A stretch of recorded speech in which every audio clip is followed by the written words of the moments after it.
भक्त प्रल्हाद आणि गर्विष्ठ हिरण्यकश्यप.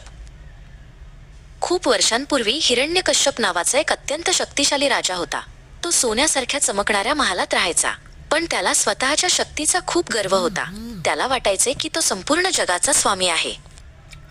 राजाने अमर होण्यासाठी ब्रह्मदेवाची कडक तपश्चर्या केली.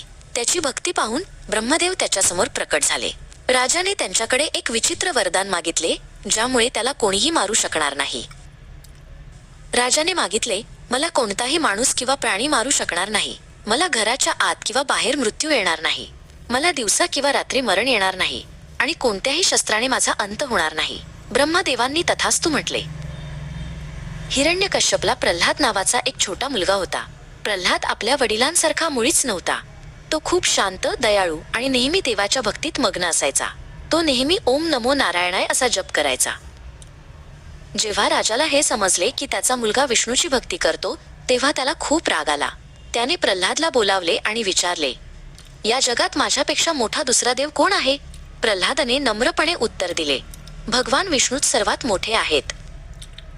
राजाने प्रल्हादला मारण्याचे अनेक प्रयत्न केले, पण देव नेहमी त्याचे रक्षण करायचे. शेवटी राजाने आपली बहीण होलिका हिला मदतीला बोलावले.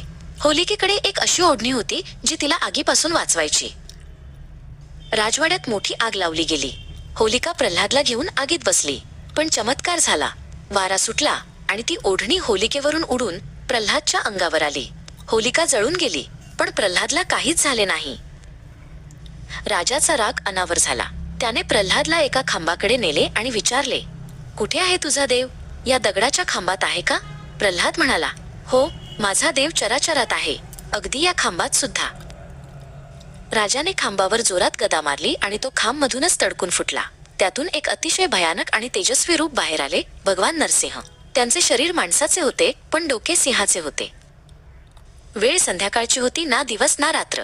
नरसिंहाने राजाला उचलले आणि घराच्या उंबरठ्यावर नेले. त्यांनी राजाला आपल्या मांडीवर धरले आणि नखांनी त्याचा अंत केला. अशा प्रकारे ब्रह्मदेवांचे वरदानही पाळले गेले आणि गर्विष्ठ राजाचा पराभव झाला. राजाचा अंत होताच सर्वत्र शांती पसरली. भगवान नरसिंह शांत झाले आणि त्यांनी प्रल्हादला आपल्या जवळ घेतले. त्यांनी प्रल्हादच्या डोक्यावर हात ठेवून त्याला आशीर्वाद दिला. प्रल्हाद मोठा होऊन एक खूप चांगला आणि न्यायप्रिय राजा बनला. त्याने आपल्या प्रजेची मुलाप्रमाणे काळजी घेतली.